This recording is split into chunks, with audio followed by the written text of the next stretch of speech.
Ed Headrick's importance to disc golf is not a subject of debate.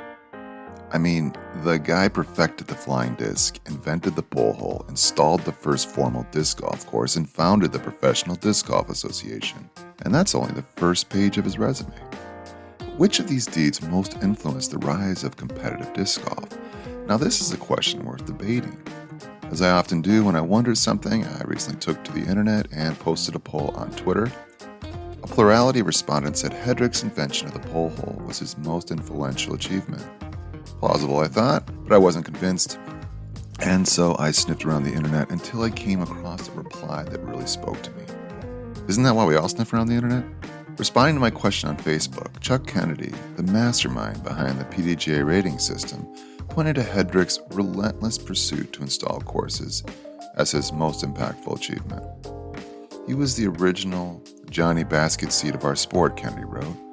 It's one thing to invent or create something like the original pole hole, but it only has impact if the invention gets widely adopted. Headrick deserves applause for creating the first course at Oak Grove in California in 1975, but his ability to replicate this success 200 times at locations in all corners of the U.S.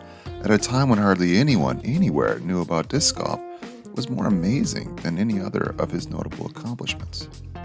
As Kennedy put it, he traveled far and wide doing the song and dance to get park departments to buy into the sport, along with supporting his regional lieutenants like Tom Monroe, who designed and planted many in their regions. Eric Vandenberg, a noted historian of disc golf courses in the U.S. and abroad, also noted Headrick's amazing salesmanship in a recent interview.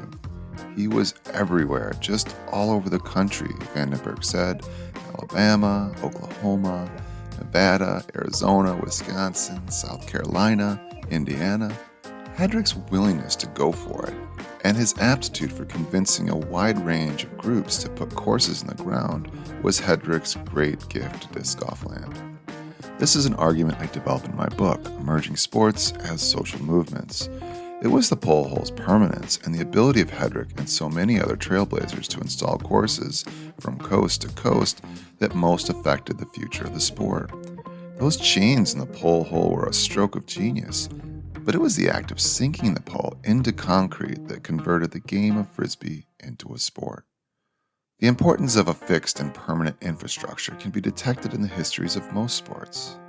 As traditional U.S. sports like football and baseball were increasingly played within fixed boundaries on permanent single-use fields, the number and complexity of rules increased, refereeing took hold, standardization evolved, and competition flourished. More recently, several lifestyle sports have developed in a similar fashion. The common thread running through the popularization of sports like skateboarding, snowboarding, and rock climbing is the evolution of permanent human-made infrastructures. Where would skateboarding be without skate parks? How many people would watch Olympic snowboarding without a halfpipe? What's driving the popularity of rock climbing? Actual rocks or plastic ones fixed to the walls of indoor climbing gyms? These days, even surfing can be done in a corporate pond on an artificial wave.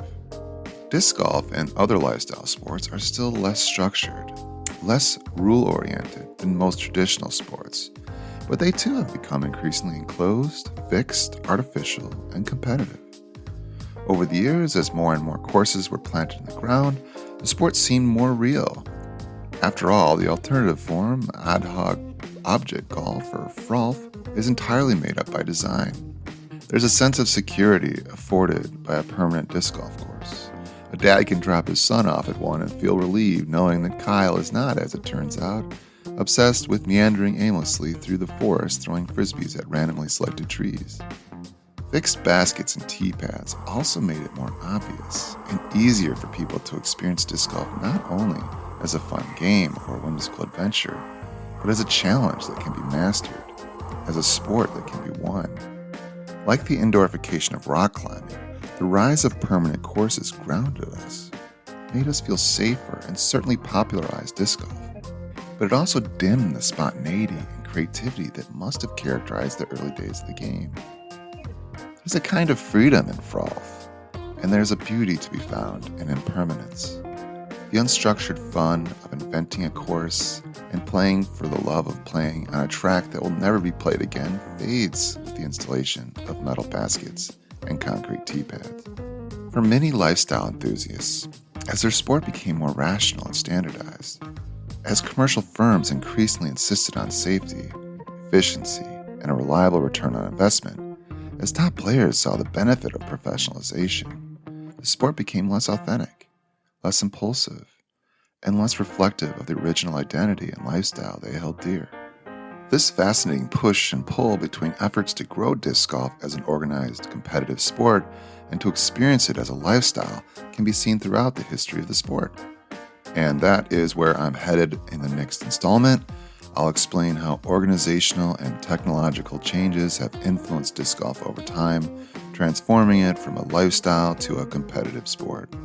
To follow along, you can subscribe to Park by entering your email address on the website or hit the subscribe button on the YouTube channel. You'll find the videos and written content under the category Rise of an Unknown Sport. You can also follow me on Twitter at a disc golf blog for daily updates on all things disc golf.